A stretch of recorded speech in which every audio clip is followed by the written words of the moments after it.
This presentation is brought to you by Arizona State University's Julianne Wrigley Global Institute of Sustainability and a generous investment by Julianne Wrigley.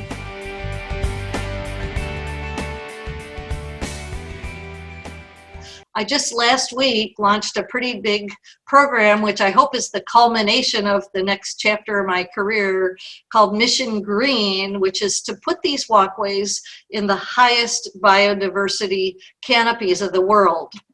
I want to thank my friend and sister, Sylvia Earle, who's an oceanographer. She has had a Mission Blue operation for 10 years, finding hope spots in oceans.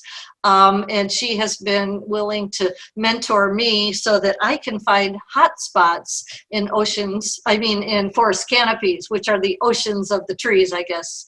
I'd also like to give a big thanks to Ed Wilson, who's listened to my ideas through many lunches up at Harvard. And of course, he wrote a fabulous book recently called Half Earth, where he proposed that we save half the planet for 99% of the species, and the other half for that one species called Homo sapiens.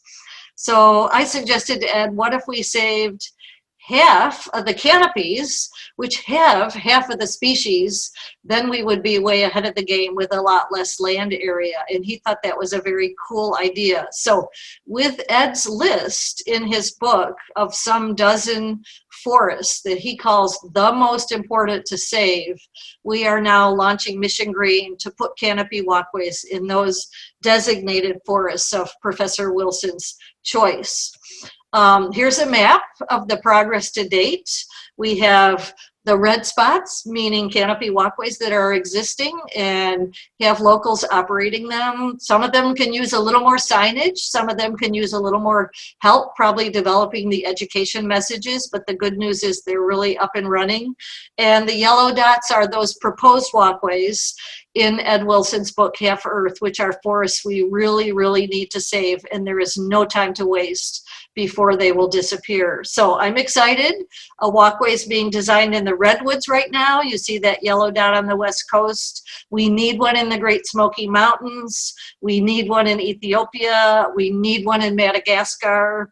There's one being designed in Mozambique as we speak, and we certainly need one in India. So there's a lot of opportunity here. We're about $5 million funded of a $10 million project to make all of these walkways come through. And for me personally, as a woman in science, I'm really excited about how this project brings so much environmental justice to all of the sites where these walkways exist. By hiring women, by getting women operators and engaging locals as stewards of these operations, I think we can really ensure the conservation potential.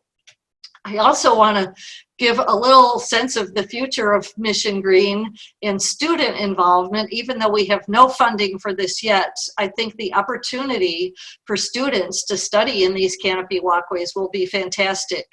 As I mentioned a bit earlier, we now, as scientists, believe that 50% of terrestrial biodiversity is in forest canopies.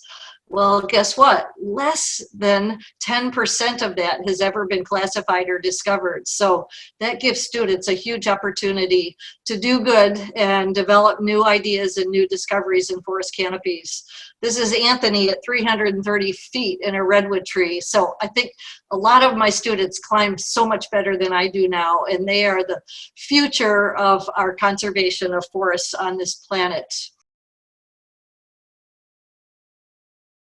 This presentation is brought to you by Arizona State University's Julianne Wrigley Global Institute of Sustainability for educational and non-commercial use only.